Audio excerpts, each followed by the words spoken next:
순주를 은혜 가운데 보내고 이제 부활절 우리가 첫 주일을 맞이하게 되었습니다. 비록 우리의 현실은 아직도 매우 힘들고 또 고달픈 사람들이 많이 있지만 사망의 권세를 이기시고 다시 사신 예수 그리스도의 부활의 능력과 기쁨과 희망이 교우 여러분들의 인생과 가정에 그리고 직장과 또 가업 위에 충만할 수 있기를 주님의 이름으로 축복합니다. 오늘 우리가 읽은 성경 본문은 부활의 절기로 들어가는 첫 입구, 첫 관문과 같은 그런 말씀입니다. 그래서 교회는 전통적으로 부활의 첫 번째 주일 새벽이면 이 본문으로 언제나 말씀을 전해 왔습니다. 이러한 교회 전통에 따라서 오늘 새벽에도 이 본문을 살펴보면서 몇 가지 내용에 주목해 보고자 합니다. 먼저 주목해 보고 싶은 것은 부활의 첫 번째 증인들이 여성이었다고 하는 것입니다. 수제자 베드로가 아니었습니다. 제자들 중 가장 사랑을 많이 받았던 요한도 아니었고 또 그 외에 남성 제자들도 아니었습니다. 부활하신 예수님은 가장 먼저 여인들을 만나 주셨고 여인들을 자신의 부활의 첫 번째 증인으로 세워 주셨습니다. 사실 2000년 전 예수님 당시 이스라엘 문화적 맥락에서 볼 때 여자들을 증인으로 삼았다는 것, 그것도 첫 번째 증인으로 삼았다고 하는 것은 도무지 이해할 수 없는 일이었습니다. 예수님 당시 여성들의 사회적 위치가 그랬습니다. 여자들은 그저 남편의 재산 목록 중 하나였습니다. 그래서 사람 수를 했을 때 여자들은 그 수에 들어가지 않았습니다. 심지어 법정에서 증언할 수 있는 권리조차 없었습니다. 여자들에게는 증언할 수 있는 인간으로서의 기본적인 자격도 주어져 있지 않았기 때문입니다. 그만큼 여인들에 대한, 여성들에 대한 극단적인 차별이 있던 사회가 바로 예수님 당시의 사회였던 것입니다. 그럼에도 부활하신 주님은 가장 먼저 여인들을 만나 주셨고 또 여인들을 부활의 첫 번째 증인으로 선택하셨습니다. 분명한 의도가 있는 것이었습니다. 그 의도는 이것입니다. 주님에게는 남자나 여자나 얼마나 배웠고 얼마나 가졌고 얼마나 사회적인 지위가 있고 얼마나 영향력이 있고 얼마나 상품적인 가치가 있는 사람인가, 이런 것들이 전혀 의미를 가지고 있지 않다고 하는 것입니다. 목회를 하다 보면 가끔 교인들이 전도할 대상이나 새로운 교인들을 소개시키면서 이렇게 말합니다. 목사님, 이분은 예수 제대로 믿으면 큰 일을 할 사람입니다. 특별한 관심과 기도를 부탁드립니다. 좋은 의도로 하시는 말씀인 것을 알고 있습니다. 그러나 이러한 부탁을 하는 분들의 마음에는 세상적인 가치가 전제되어 있다고 하는 것을 부인할 수가 없습니다. 그분들이 소개하는 사람들은 한결같이 학력이나 사회적 위치나 또 개인적인 능력이나 가진 것들이 많은 사람들이기 때문입니다. 주님도 그런 것들에 주목할 것이라고 하는 그런 마음이 있기 때문에 하시는 말씀인 것입니다. 그러나 그것은 진실이 아닙니다. 주님이 원하시고 주목하시는 것은 그저 단순하게 우리가 얼마나 주님을 사랑하느냐, 얼마나 이웃을 사랑하느냐, 얼마나 사랑하는 사람이냐에 달려 있습니다. 얼마나 주님과 친밀하고 얼마나 주님과 깊은 사귐을 가지고 있느냐에 있는 것입니다. 그것을 분명히 하기 위해서 주님은 의도적으로 남성이 아니고 어떻게 보면 법적으로 증언할 수도 없는 여인들을 가장 먼저 만나주셨고 여인들을 첫 번째 부활의 증인으로 선택해 주셨던 것입니다.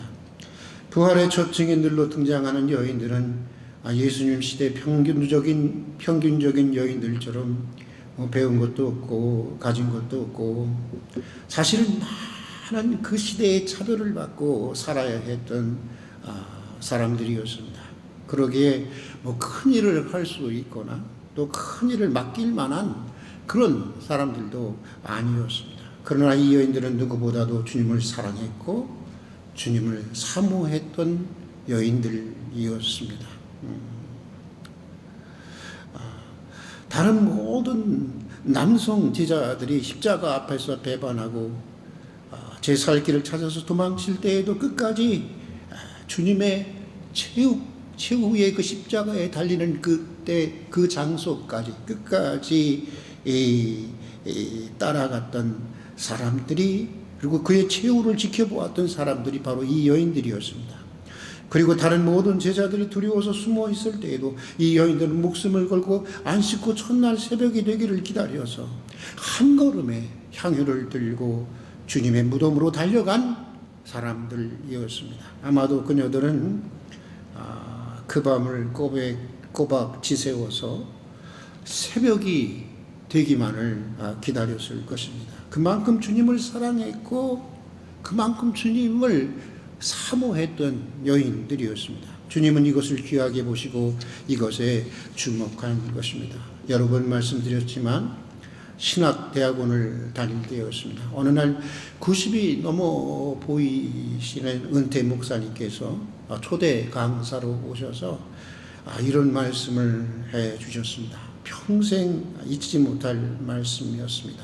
여러분, 큰 교회에 목회하려고 하지 말고 가장 주님을 사랑하는 목회자가 되도록 노력하십시오. 가장 사랑 깊은 목사가 되려고 하십시오. 나는 한평생 매일 아침에 일어나면 이런 기도를 드립니다. 주님, 오늘은 어제보다 주님을 더 사랑하는 한 날이 되게 해 주십시오.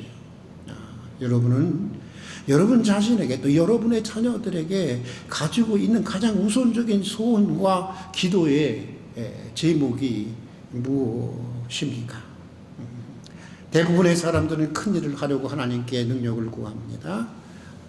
유능하고 유력한 사람이 되기 위해서 하나님의 은혜를 구합니다. 그러나 주님이 우리에게 원하시는 것은 큰 일을 하는 사람이 아닙니다. 큰 사랑을 하는 사람, 큰 사랑을 하는 사람입니다. 유능하고 유력한 사람이 아닙니다. 보다 더 깊고 보다 진실한 사랑의 사람이 되는 것입니다.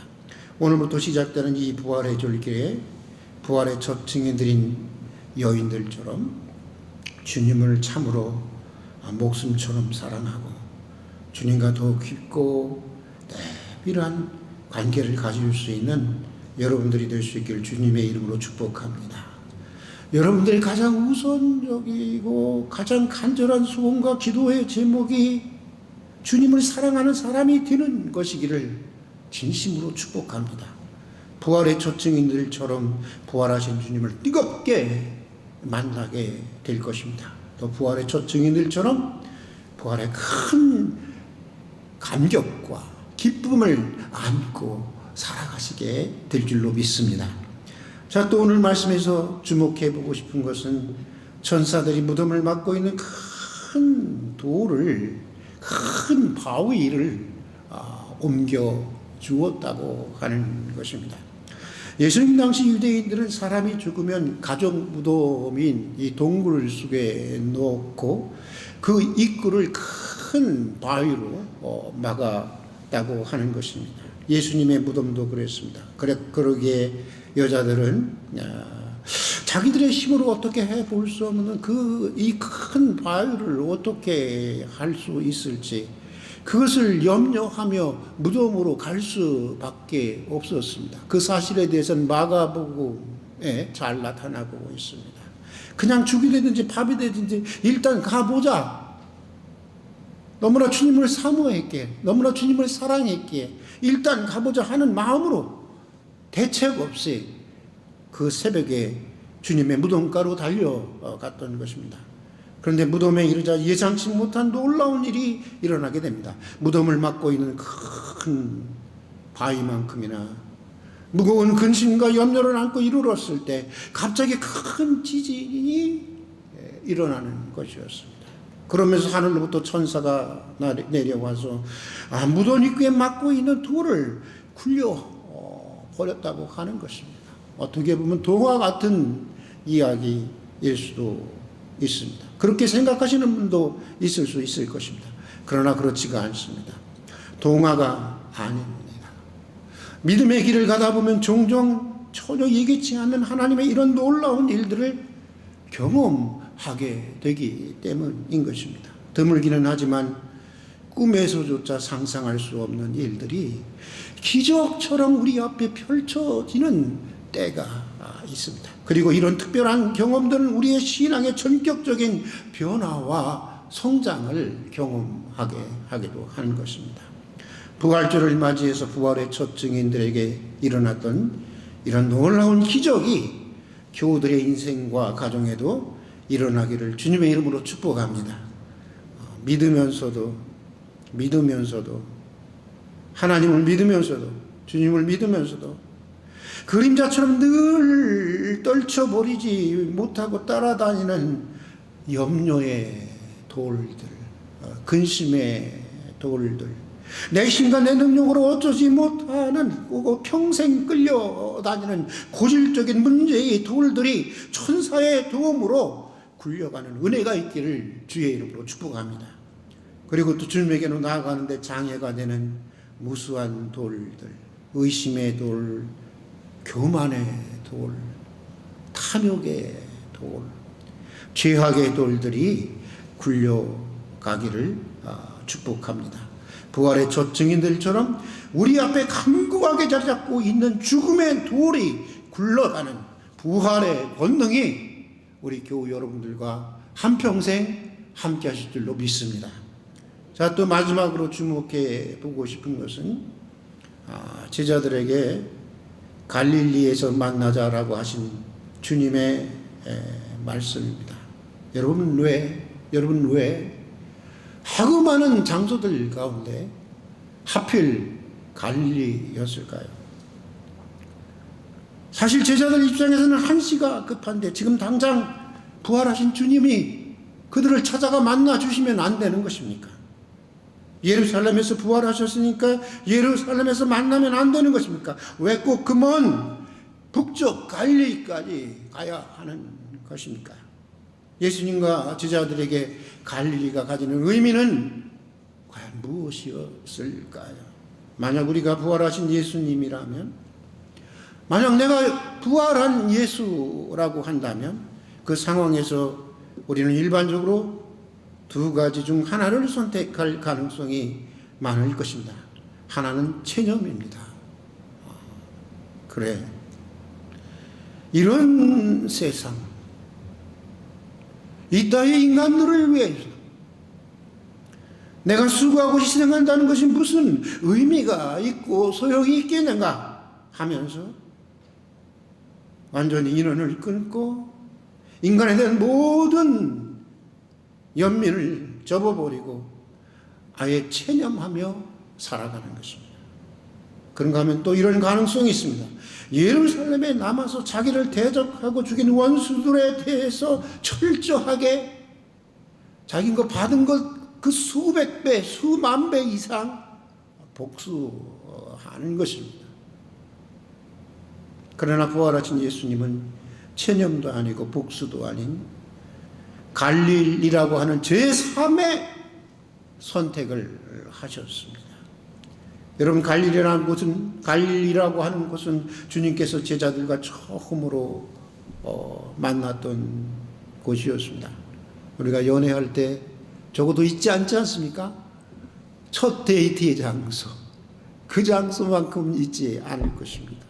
마치 제자들과 예수님에게 있어서 갈릴리라고 하는 것은 바로 그런 곳이었습니다. 갈릴리는 주님과 제자들이 투박해도 정말 진심으로 복음의 사역을 시작한 곳이었습니다. 뭔가 새로운 세상에 대한 이상과 꿈을 가지고 시작한 곳이었습니다. 제자들이 모든 것을 버리고 가장 순수한 마음으로 주님을 따랐던 것이었습니다. 비록 가진 것이 없어도 주님과 제자들의 가장 순결하고 뜨거운 첫사랑의 기억을 가지고 있었던 자리, 그것이 바로 갈릴리였던 것입니다. 부활하신 주님은 제자들에게 바로 그런 갈릴리에서 만나자고 하시는 것입니다. 내가 바로 그 갈릴리, 그 자리에서 너희를 기다리고 있다고 하는 것입니다. 무엇을 말하는 것입니까? 다시 한번 해보자는 것입니다. 갈릴리 시절, 그 시절의 초심으로 돌아가서 다시 한번 시작해 보자는 것입니다. 실패했다고 해서 체념하지 말자는 것입니다. 상처를 받았다고 해서, 좌절했다고 해서 복수하지 말자는 것입니다. 처음으로 돌아가서 그때 순수했던 우리의 이상과 열정으로 다시 한번 하나님 나라의 일을 새롭게 시작해 보자고 하는 것입니다. 모든 실패와 상처를 딛고 일어나 다시 한번 우리 용기를 내어보자고 하는 것입니다. 여러분, 살다 보면 아무리 열심히 살아도 실패할 때가 있습니다.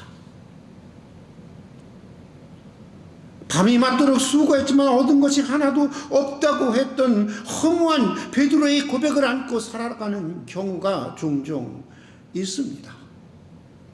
교회의 일도 그렇고 하나님의 일도 그렇고 세상의 일이라는 것도 그렇습니다. 인간관계도 그렇습니다. 나는 좋은 마음으로 되어 있는데 오해를 받고, 나는 사랑으로 되어 있는데도 배신을 당할 때가 있습니다. 어떤 때는 가정의 일이든 교회의 일이든 아무 직장의 일이든 혹은 사업이든 간에 아무 소용이 없다는 절망감에 다 포기하고 다 접어버리고 싶을 때도 있습니다. 심지어 설령 내 인생이 파괴된다고 하더라도 지옥 끝까지 쫓아가서 복수하고 싶은 마음이 생기기도 하는 것이 인생입니다. 그런 일에 직면할 때 우리 다시 갈릴리에서 만나자는 주님의 말씀을 기억하십시다. 부활하신 주님처럼 체념이나 복수가 아닌 제3의 자리, 모든 실패와 모든 상처를 딛고 일어나 다시 시작하는 그 자리, 그 갈릴리를 선택할 수 있는 여러분들이 될 수 있기를 주님의 이름으로 축복합니다. 부활하신 주님은 우리보다 앞서 그곳에서 가서 우리를 기다리고 계시는 것입니다. 참다운 삶의 용기를 가지고 다시 일어서고자 하는 그 자리, 그 갈릴리에서 우리를 기다리고 계시고 있는 것입니다. 거기서 우리는 부활하신 주님을 다시 뜨겁게 만나게 될 것입니다. 그리고 죽음을 이기신 주님과 함께 희망의 삶을 다시 시작하게 될 것입니다. 같이 기도하겠습니다. 사망의 권세를 깨뜨리시고 다시 살아나신 주님의 부활을 찬미하고 찬양합니다. 부활의 첫 증인들처럼 우리도 목숨처럼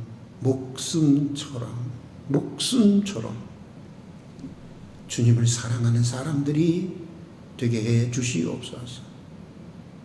큰 일을 하려는 사람이 되려고 하기보다는 큰 사랑의 사람이 되게 해 주시옵소서. 근심의 돌, 염려의 돌, 내 힘으로는 어떻게 해볼 수 없었던 고질적인 문제의 돌, 주님께로 나아가는데 장애가 되었던 죄악의 돌들이 굴러가는 은혜를 허락해 주시옵소서. 그리고 실패와 상처로부터 자유로울 수 없는 세상에서 체념과 복수가 아닌 다시 새롭게 시작하는 제3의 자리, 갈릴리를 선택할 수 있게 해 주시옵소서. 죽음을 이기시고 승리하신 주님과 다시 일어나 새롭게 시작할 수 있는 삶의 용기와 희망을 허락해 주시옵소서. 예수님 이름으로 기도드립니다. 아멘.